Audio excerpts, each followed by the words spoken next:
Assalamualaikum warahmatullahi wabarakatuh. Alhamdulillahirrabbilalamin. Assalatu wassalamu ala asyrafil anbiya'i wal mursalin wa ala alihi wa ashabi ajmain amma ba'du. Apa kabar anak-anak Umi semuanya? Semoga kalian semua sehat ya. Sebelum kita memulai pembelajaran agama Islam, kita berdoa ya. Bismillahirrahmanirrahim. Rabbi zidni ilman warzuqni fahman wa amalan salihan. Amin. Semoga pembelajaran hari ini menuai manfaat dan juga menambah keberkahan dari Allah Subhanahu wa taala. Amin. Oke, anak-anak Umi semua, kita masuk pertemuan keempat ya. Silahkan siapkan buku tulisnya, buku catatannya, silahkan siapkan pulpennya dan juga buku paket agama Islam. Materi akan Umi sampaikan setelah video berikut ini. Silahkan disimak ya. Setelah anak-anak Umi semuanya, kita masuk materi kita di pertemuan yang keempat, yaitu zakat fitrah dan zakat mal. Seperti biasa, siapkan bukunya dan buka buku paketnya bab 4 ya. Oke, untuk pembahasan yang pertama adalah zakat fitrah. Apa itu zakat fitrah? Secara bahasa, zakat fitrah itu adalah zakat kesucian. Nah, secara istilah, zakat fitrah adalah zakat yang wajib dikeluarkan setiap jiwa atau setiap orang yang mukmin di bulan Ramadan. Zakat fitrah hanya dilakukan sejak awal bulan Ramadan sampai menjelang sholat Idul Fitri. Hukum zakat fitrah ini adalah wajib ya, baik itu laki-laki, perempuan, dewasa, budak maupun merdeka dan anak-anak juga ya. Besaran zakat fitrah yang harus dikeluarkan setiap orang adalah 1 sa' atau 3,1 liter atau 2,5 kilogram beras atau uang seharga bahan makanan pokok ya. Dan hadis Rasulullah Shallallahu Alaihi Wasallam yang mengatakan bahwasannya zakat fitrah itu wajib, yaitu Rasulullah Shallallahu Alaihi Wasallam bersabda mewajibkan zakat fitrah untuk mensucikan orang-orang yang berpuasa dari perkataan dan perbuatan yang keji. Hadis riwayat Abu Daud dan Ibnu Majah. Nah, selanjutnya syarat muzaki. Jadi muzaki ini adalah orang yang mengeluarkan zakat. Nah, apabila kita berzakat, itu kita harus memenuhi syarat. Yang pertama, kita itu Islam, kita mampu membayar zakat, dan kita mengalami kehidupan di bulan Ramadan.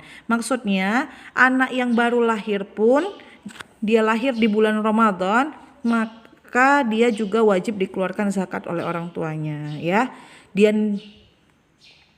Selanjutnya itu tentang rukun zakat fitrah. Jadi tahap demi tahapnya, yang pertama itu adalah kita membaca niat. Tentunya kalau berzakat kita membaca niat. Saya berniat mengeluarkan zakat fitrah untuk diriku sendiri dan keluargaku misalnya karena Allah Ta'ala. Yang kedua adanya muzaki. Muzaki tadi ya, orang yang berzakat fitrah. Yang ketiga adanya mustahik, orang yang menerima zakat. Nanti akan kita bahas di akhir. Kemudian yang keempat adanya harta yang dipergunakan untuk zakat fitrah. Selanjutnya adalah waktu zakat fitrah. Waktu zakat fitrah ini terbagi 3 ya. Yang pertama itu waktu takjil. Ini dilakukan sejak awal Ramadan hingga hari terakhir bulan Ramadan sebelum maghrib ya, sebelum takbiran kita. Nah, yang kedua, waktu wajib itu dilakukan semenjak matahari terbenam sampai sebelum sholat subuh di akhir bulan Ramadan. Dan ini dia waktu lebih utama atau waktu yang afdolnya, yaitu sejak selesai sholat subuh sampai sebelum pelaksanaan sholat Idul Fitri. Jadi sebelum sholat Idul Fitri pun masih bisa membayar zakat, dan itu waktu yang lebih utama. Nah, yang kedua kita bahas adalah zakat mal. Berbeda dengan zakat fitrah yang diwajibkan oleh setiap orang sekali setahun, yaitu pada bulan Ramadan. Nah, kalau zakat mal itu apa, Umi? Zakat mal itu adalah zakat atas harta yang dimiliki oleh seseorang. Zakat mal dikeluarkan untuk membersihkan harta yang kita miliki dengan cara memberikannya kepada orang yang berhak menerimanya dengan kadar dan syarat-syarat yang telah ditentukan. Jadi hukum zakat mal ini wajib, tapi wajib bagi orang yang sudah memenuhi syarat-syaratnya. Apa saja syarat-syaratnya? Yang pertama itu kita Islam, kemudian yang kedua kita merdeka, kita tidak budak, kita bukan hamba sahaya. Yang ketiga, harta milik sempurna tidak merupakan pinjaman pihak lain. Harta itu memang asli milik kita, bukan pinjaman dari orang lain. Yang keempat, harta mencapai 1 nisab per tahunnya ya. Nisab itu adalah batas minimal jumlah harta sehingga wajib dikeluarkan zakatnya. Misalnya nanti kita akan bahas ya. Yang kelima, sudah 1 tahun dimiliki. Untuk jenis harta tertentu hal ini tidak diisyaratkan, ya. Selanjutnya, harta yang wajib dijakatkan. Nah, apabila kalian memiliki ini, maka kalian wajib mengeluarkan zakatnya. Emas dan perak. Apabila kita memiliki emas dan perak yang jumlahnya itu, misalnya kalau emas dia 93,6 gram dan nisab perak itu 624 gram, udah punya lebih dari itu, maka kita harus mengeluarkan zakat 2,5% dari emas atau perak yang kita miliki. Jadi kita kalikan 2,5% dikali 93,6 kalau kita punya emas. 2,5% dikali 624. Jadi itulah besaran zakat yang harus kita keluarkan. Yang kedua, harta perniagaan adalah harta yang diperdagangkan yang sudah setahun dan mencapai 1 nisab. Misalnya ada yang kalian dagangkan di situ dan nisabnya ini atau batas harta yang kalian miliki ini dia besarannya harus sama dengan emas 93,6 gram. Jadi kadar zakat yang harus dikeluarkan itu sebanyak 2,5% juga. Nah, jadi kalau harta perniagaan yang kita miliki belum sampai kadarnya seperti emas 93,6 gram, jadi tidak wajib dikeluarkan zakatnya. Selanjutnya peternakan. Ya, kita punya binatang-binatang ternak seperti kambing, domba, sapi, kerbau dan unta. Itu pun kita harus mengeluarkan zakatnya apabila sudah memenuhi nisab. Dan hal ini kalian bisa lihat buku kita halaman 71. Di situ ada tabel hewan dan nisabnya dan juga kadar zakat yang harus kita keluarkan, ya. Adapun unggas dan budidaya perikanan itu nisab dan kadar zakatnya sama dengan emas, ya. Berarti 93,6 gram. Silahkan kalian catat tabel yang halaman 71 itu yang ada nisab hewan dan juga kadar zakatnya. Itu penting ya anak-anak Umi. Selanjutnya ada pertanian seperti beras, jagung, gandum dan sagu. Misalnya kita toke ya kan. Nisabnya 750 kilo. Misalnya kita udah memiliki lebih dari 750 kilo beras, jagung, gandum ataupun sagu, maka kita harus keluarkan zakatnya, kadar zakatnya 10%. Harta temuan ya, yang terakhir yaitu harta terpendam yang ditemukan, harus dikeluarkan zakatnya sebesar 20%. Misalnya kita dapat harta karun gitu ya di laut mana gitu dan kita temukan itu, kita harus keluarkan zakatnya dari 20% dari berapa jumlah yang kita temukan. Oke, selanjutnya orang yang berhak menerima zakat.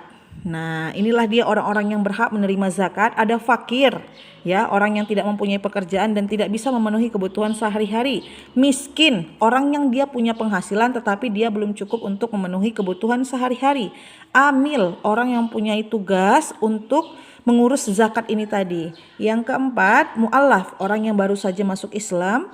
Kemudian selanjutnya Rikob, bertujuan untuk menghapus perbudakan. Jadi dulu pada masa jahiliyah itu masih banyak perbudakan-perbudakan. Jadi dengan adanya rikob ini bertujuan untuk menghapus perbudakan. Selanjutnya ghorim, orang yang mempunyai banyak utang. Jadi ini kita salurkan zakat kita kepada orang-orang yang ghorim, orang yang mempunyai banyak utang yang gak habis-habis utangnya.